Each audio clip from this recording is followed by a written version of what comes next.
Hi friends, welcome back to my channel. ఛానల్ని first time చూసినట్లయితే subscribe చేసుకోండి. ఈరోజు రెసిపీ వచ్చి కరివేపాకు కారప్పొడి అనమాట.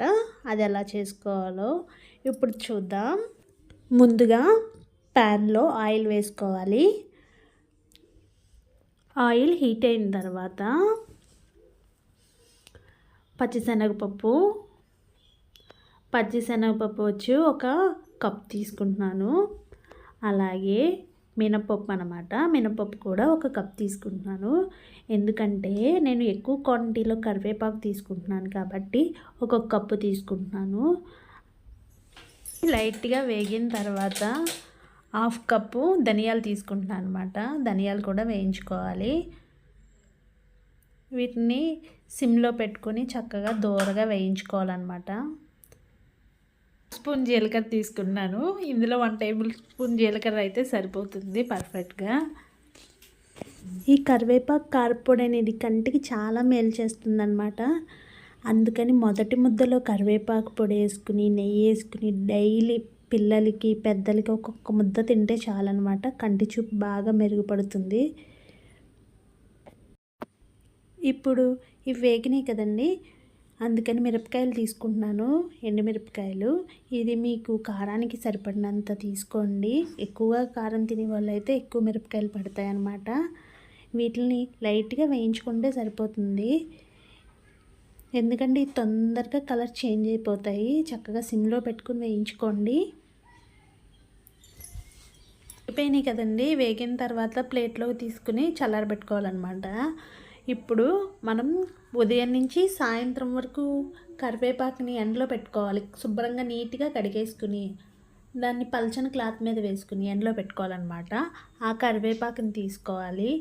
ఇదే ప్యాన్లో వేసుకుంటున్నాను అనమాట. ఇందులో ఎలాంటి ఆయిల్ కూడా వేయలేదు. ఆయిల్ వేయకూడదు. ఆయిల్ వేస్తే ఏంటంటే ముద్దగా అయిపోతుంది కాబట్టి ఆయిల్ లేకుండా క్రిస్పీగా ఫ్రై చేసుకోవాలి. నేను ఎందుకంటే ఎక్కువసేపు కరివేపాకుని ఎండలో పెట్టమన్నానంటే తొందరగా ఫ్రై అయిపోతుంది ఎండలో ఎక్కువసేపు ఉంచితే. అందుకని ఎక్కువసేపు పెట్టమన్నా అనమాట. ఇందాక వేయించుకున్న ఎండుమిర్చి ఇలా చూసారా, ఇలా అంటే విరిగేలాగా వేయించుకోవాలన్నమాట. ఇందులో ఇప్పుడు రుచికి సరిపడినంత ఉప్పు వేసుకోవాలి. అలాగే నేను కొద్దిగా చింతపండు కూడా వేస్తున్నాను. చింతపండు వేయడం వల్ల ఏంటంటే మనం రైస్లో కలుపుకున్నప్పుడు పుల్లగా కారప్పొడి బాగుంటుంది. అందుకని వేస్తున్నాను. ఇష్టం లేకపోతే మీరు స్కిప్ చేసేయచ్చు. ఇందులో ప్రాబ్లం ఏమీ లేదు. అదేవిధంగా కరివేపాకు ఉన్నది కదండి, అది మనం బాగా క్రిస్పీగా వేయించుకోవాలి. లైట్గా వేయించుకోకూడదు, బాగా క్రిస్పీగా వేయించుకోవాలన్నమాట. ఎలా అంటే మనం చూసారా, ఇది ఇంకా అవ్వలేదు, అయినప్పుడు చూపిస్తాను. ఒక 1 మినిట్లో అయిపోతుంది. ఇలా మనం విదిపితే విరిగిపోవాలన్నమాట ఆకు మొత్తం. అది ఇలా విరిపాలి. మనం ఆయిల్ వేసి వేయించుకుంటే ఏంటంటే ముద్ద కట్టేస్తుంది కారప్పొడి. అందుకని ఆయిల్ లేకుండా వేయించుకోవాలి. ఇప్పుడు ఇందులో కొన్ని వెల్లుల్లి రెబ్బలు వేసుకుంటున్నాను. ఒక వెల్లుల్లిపాయలో సగం వెల్లుల్లి రెబ్బలు వేసుకోవాలి. ఇవి చల్లారింది కదండి. ఇప్పుడు మిక్సీ జార్లోకి తీసుకుని ఒకసారి దీన్ని మిక్సీ పట్టుకోవాలన్నమాట. పప్పులన్నీ నలిగే వరకు మెత్తగా మిక్సీ పట్టుకోవాలి. మరీ మెత్తగా అవసరం లేదు, కొంచెం బరుగ్గానే ఉంటేనే బాగుంటుంది. ఇలా నలిగిన తర్వాత అప్పుడు కరివేపాకు వేసుకుని మిక్సీ పట్టాలన్నమాట. ఇదే విధంగా మిగిలిన ప్రాసెస్ కూడా చేసుకోవాలి. ఇప్పుడు చూసారా, రెడీ అయిపోయింది. ఇలా రెడీ అయిపోయిన దాంట్లో ఒకవేళ మీకు సాల్ట్ సరిపోలేదనుకో అడ్జస్ట్ చేసుకోండి. దంచిన వెల్లుల్లి రెబ్బలు ఒక 4-5 తీసుకుంటున్నాను. దాన్ని మిక్స్ చేసుకుంటున్నాను ఈ పౌడర్లో.